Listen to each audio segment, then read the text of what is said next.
Why ఇవాళ గద్దర్ పాటని మనం వేసాం అంటే గద్దర్ ద్వితీయ వర్ధంతి ఇవాళ. ఆయన ఈ రోజునే మనల్ని వదిలి వెళ్ళిపోయారు.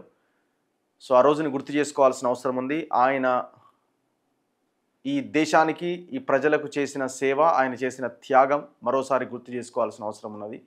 ఇవాళ రవీంద్ర భారతిలో 2 గంటల నుంచి గద్దర్ ఫౌండేషన్ ఆధ్వర్యంలో గద్దర్ ఫౌండేషన్ చైర్మన్ ఆంజనేయులు రెడ్డి గారు, శాంతా సిన్హా గారు అండ్ గద్దర్ కుమారుడు సూర్యం గద్దర్ వీళ్ళందరి ఆధ్వర్యంలో గద్దర్ ఫౌండేషన్ ఆధ్వర్యంలో 2 గంటల నుంచి రవీంద్ర భారతిలో ద్వితీయ వర్ధంతి సభ సమావేశం అక్కడ జరగబోతున్నది. కళాకారులు వీళ్ళంతా అక్కడ సమావేశంలో పెద్ద ఎత్తున ధూమ్ధామ్ నిర్వహించబోతున్నారు.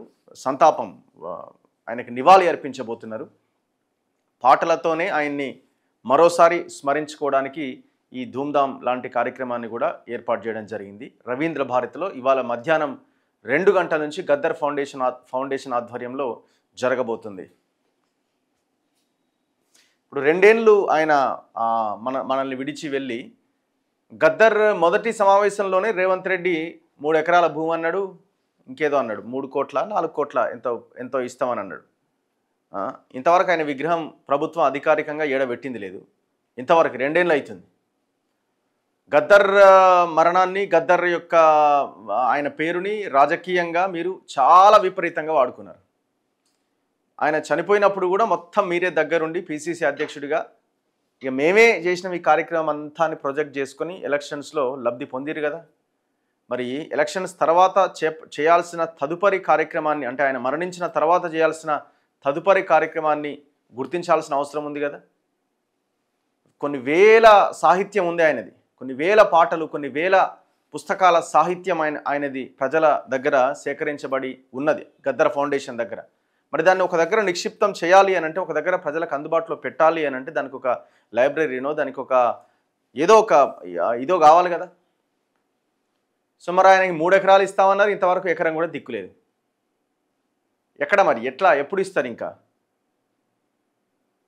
సో మేమే నిర్మిస్తాం, మేమే కడతాం, అవసరమైతే మేము ఆయన కేంద్రానికి మేము డబ్బులు ఇవ్వడం ఏంటి అనే మాట మాత్రం మీకు వస్తలేదు. అవతలోడేమో వాడు 3 గంటలు 4 గంటలు కూర్చోబెట్టిండు గద్దర్ని, ఈయనేమో చెప్పిన పనులు చేయట్లేదు. 2 సంవత్సరాలు అయిపోయింది కదా, ఎంత సమయం కావాలి మీకు? సరే మీరు వచ్చి 2 ఏళ్ళు అవుతుంది కదా. మాట్లాడదాం. ఒక్కసారి పబ్లిక్ కామెంట్స్ చూద్దాం, ప్రజలు ఏమని అనుకుంటున్నారు. ఇవాళ గద్దర్ ద్వితీయ వర్ధంతి, అందుకే మనం ఇవాళ ఆ సాంగ్ గద్దర్ పాటను వేయడం జరిగింది. జోహార్ గద్దర్ అన్న, జోహార్ గద్దర్ అన్న వసూమ్ నాని గారు పెడుతున్నారు. Your program on politicians pensions super ఉందట. అబ్బాయి WD గణేష్ అని తను కొట్లాడుతున్నాడు. సో ఈ అంశం మీద అట్లాంటి వాళ్ళకి మనం సపోర్ట్ చేయాలని ఇంటర్వ్యూ చేయడం జరిగింది.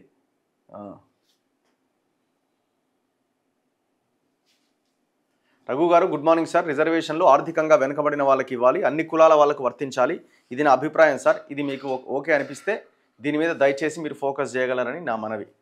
నేనేమంటానంటే దేశంలో ఉన్న సంపద అన్ని వర్గాలకు సమానంగా పంచాలి. అప్పుడు ఏ రిజర్వేషన్స్ అక్కర్లేదు, ఏ రిజర్వేషన్లు అక్కర్లేదు, అప్పుడు సమానంగా అందరికీ పంచేయాలి. గద్దర్ ఆస్తులు నీకు తెలుసా? ఎవడు రైడు ఏం ఆస్తులనే చూపించు, గద్దర్వి చూయించు కదా. ఈ తలకాయ లేని మాటలు మాట్లాడతారు. గద్దర్ గారికి మా నివాళి. జోహార్ గద్దర్ అన్న. గద్దర్ను రేవంత్ రెడ్డి మరచిపోయిండు.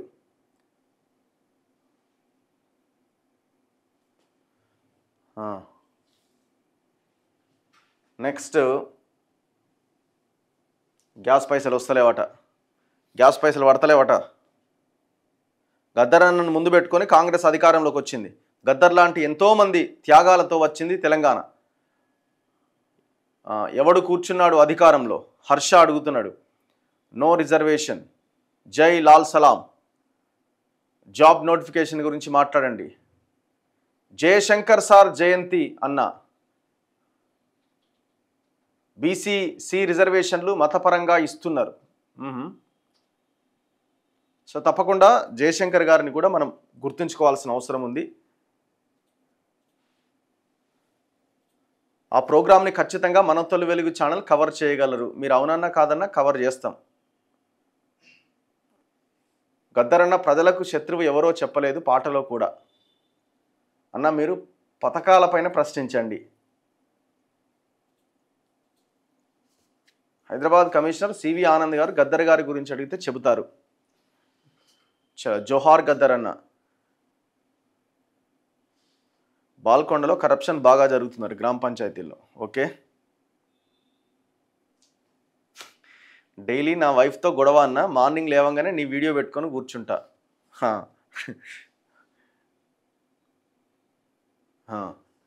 రాజీవ్ యువ వికాసం లోన్ల గురించి మాట్లాడండి. ఇప్పుడు ఆ పైసలన్నీ తీసుకుపోయి రైతు భరోసాకి ఇచ్చిర్రు.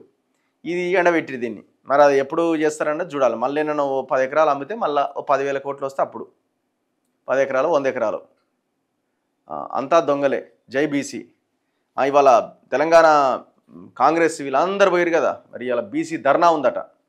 ధర్నా కాదు, అది అంత అవుతుంది ఏం లేదు. కాకపోతే ఏంటంటే ఒక్కటి దానివల్ల మంచి జరిగేది ఏంటంటే నేషనల్ వైడ్గా ఒక చర్చ అనేది స్టార్ట్ అవుతుంది, ఒక చర్చ అనేది వెళ్తుంది. అంతవరకు మనం ఒప్పుకోవచ్చు. అన్న గువ్వల బాలరాజు ఫోన్ చేయి. గువ్వల బాలరాజు 10 సార్లు ఫోన్ చేసిన నిన్నటి నుంచి, ఒక్కసారి ఫోన్ ఎత్తలేడు, ఒక్కసారి కూడా ఫోన్ ఎత్తలేడు. సరే అది వాళ్ళ ఇష్టంలే, కానీ మనకేం సంబంధం, ఆయన ఫోన్ ఆయన ఇష్టం.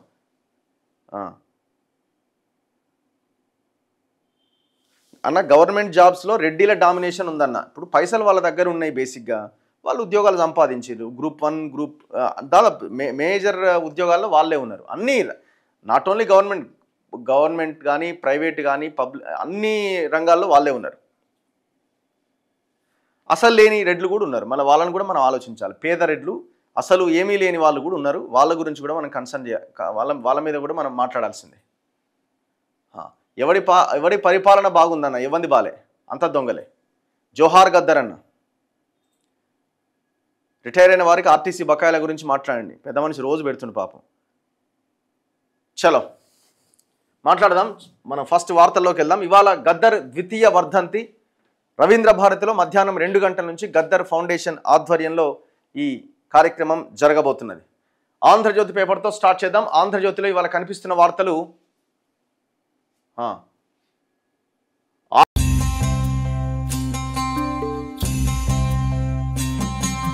పాట మూగబోయిందో పల్లె మూగబోయిందో, గద్దారన్న లేడని ఇల్లు మూగబోయిందో, ప్రతి ఒళ్ళు మూగబోయిందో.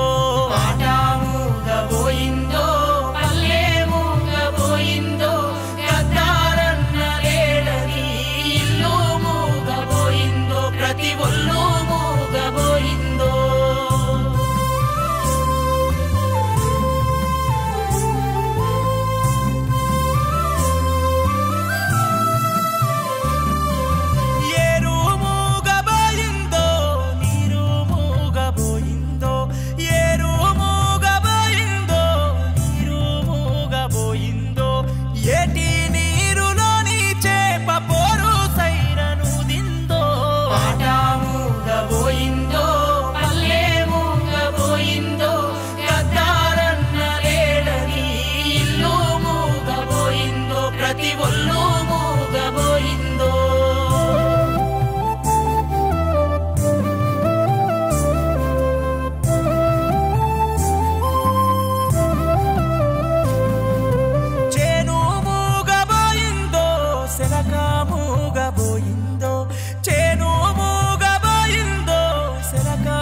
చెట్టు పుట్టలో ఉండే చీమలు